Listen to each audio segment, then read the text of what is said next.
आज के बाद मन को भटकना छोड़ देंगे।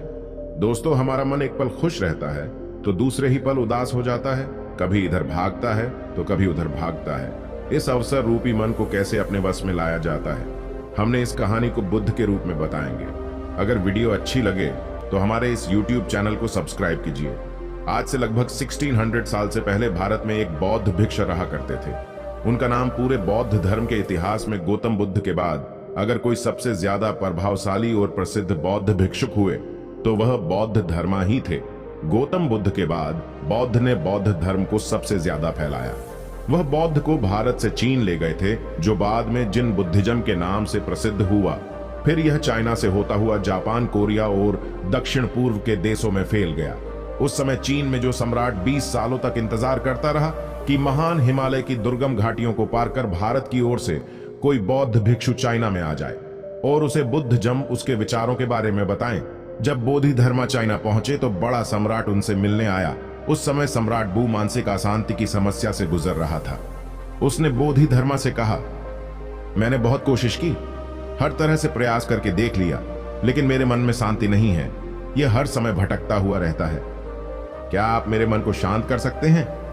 बोधि धर्मा ने कहा है, तुम्हारा अशांत मन तो दो, मुझे मैं उसे भी अभी शांत कर देता हूं। सम्राट को कुछ समझ नहीं आया और वह चुपचाप खड़ा रहा।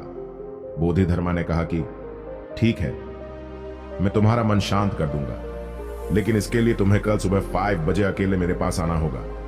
और हां, याद रहे, अपना अशांत मन अपने साथ ही लेकर आना, उसे भूलना मत। सम्राट बू को यह जवाब अजीब सा लगा। वो उस पूरी रात सो न सका। सोचता रहा कि कैसा पागल भिक्षु है, कहता है मन साथ लेकर आना। भला मन भी कोई भारी सामान है जिसे मैं छोड़कर आऊंगा? उसने कई बार निश्चय किया कि जाने का कोई मतलब नहीं। इंसान पागल मालूम पड़ता है, लेकिन उसके पास कोई दूसरा रास्ता भी नहीं था। इसीलिए निश्चय किया कि वह एक बार उस भिक्षु के पास जरूर जाएगा। अगली सुबह 4 बजे सम्राट बू बोधि धर्मा के पास पहुंच जाता है।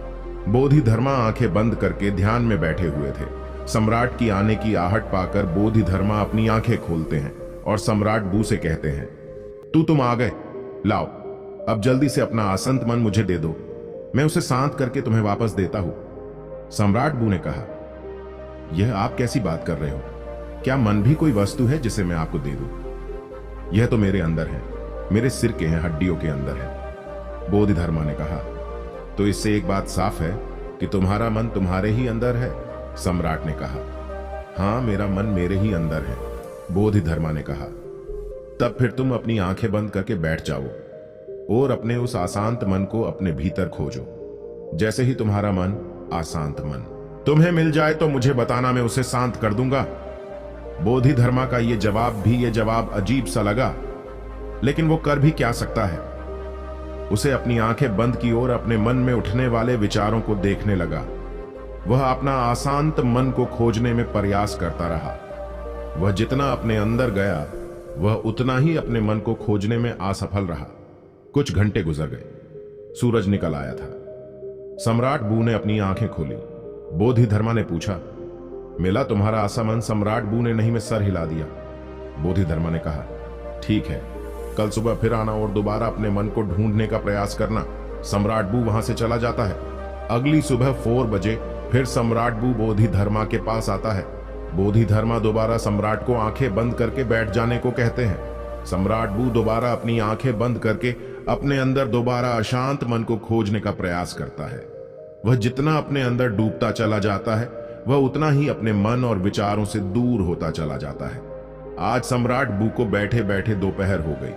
अब उसने अपनी आंखें खोली। बोधि धर्मा ने पूछा, मिला तुम्हारा अशांत मन? सम्राट ने फिर सिर हिला दिया। अगले दिन फिर सुबह सम्राट 4 बजे बोधि धर्मा के पास आता है और बैठकर अपने अशांत मन को खोजने का प्रयास करता है। आज सम्राट को बैठे बैठे दोपहर हो गई। अब उसने अपनी आंखें बोधि धर्मा ने पूछा, मिला तुम्हारा अशांत मन? फिर सम्राट ने फिर से सर हिला दिया। अगले दिन फिर सुबह सम्राट 4 बजे बोधि धर्मा के पास आता है और बैठकर अपने अशांत मन को खोजने का प्रयास करता है।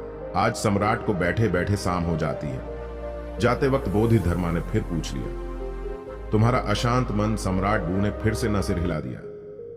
बोधि धर्मा ने कहा, ठीक है, कल सुबह फिर आना। आज सम्राट बू सुबह 3 बजे ही आ जाता है। और बैठकर अशांत मन को अपने भीतर खोजने लगता है। पूरा दिन गुजर जाता है, पूरी रात गुजर जाती है, लेकिन सम्राट बू ने अपनी आंखें बंद अपने अशांत मन को खोजता रहता है। बोधिधर्मा भी सम्राट के पास बैठ जाते हैं। वह जितना अपने अंदर उतरता गया, वह उतना ही अपने मन को खोजने में असफल रहा। वह समझ चुका था कि अंदर मन जैसा कुछ नहीं है।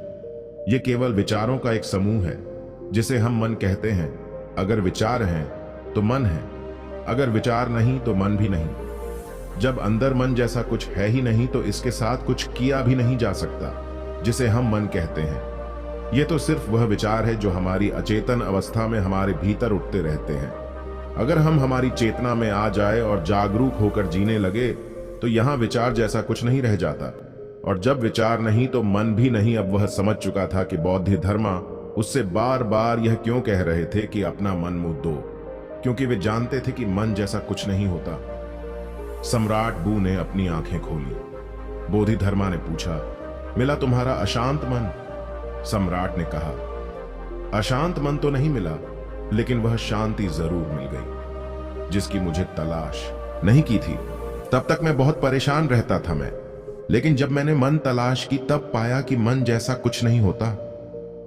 बोधिधर्मा ने कहा, जब भी तुम्हें अशांति महसूस हो, तब आंखें बंद करके बैठ जाओ और अपने अंदर देखो कि यह अशांति कहां है, और तुम्हें तुम्हारे अंदर कोई अशांति नहीं मिलेगी। लेकिन हां, जब तुम खोजो तो तुम्हें तुम्हारे भीतर एक ऐसा इंसान जरूर मिलेगा जो बहुत ही शांत चित्त और स्थिर है। जैसे कि सम्राट बू ने महसूस कर लिया था कि मन कुछ और नहीं, बल्कि हमारे विचार ही मन है।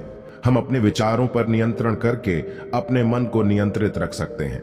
अगर हम अपने जीवन में देखें तो हमारे चारों तरफ ऐसे लाखों लोग हैं जो मानसिक अशांति से परेशान हैं। वह सभी इस मानसिक बीमारी से बाहर आना चाहते हैं, लेकिन उन्हें पता नहीं कि इससे बाहर कैसे आया जाए।